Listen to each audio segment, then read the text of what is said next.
வாங்க அங்கிள், உட்காருங்க அங்கிள், நான் காஃபி எடுத்துட்டு வரேன்.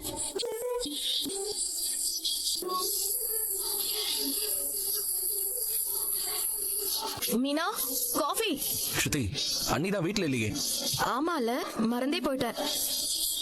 அங்கிள், இந்தாங்க அங்கிள். உங்க ரெண்டு பேருக்கும் காஃபி போடவா? ஆமா நீ. எனக்கு வேண்டாம். சாரி, நீங்க வந்து சரியா கவனிக்கல.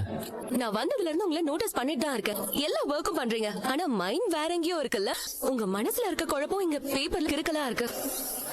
சாரிங்க. எதுக்கு எல்லாத்துக்கும் சாரி சொல்றீங்க? நீங்க ஏதோ ஒரு விஷயத்துல டிஸ்டர்ப்டா இருக்கீங்கன்னு எனக்கு தெரியுது.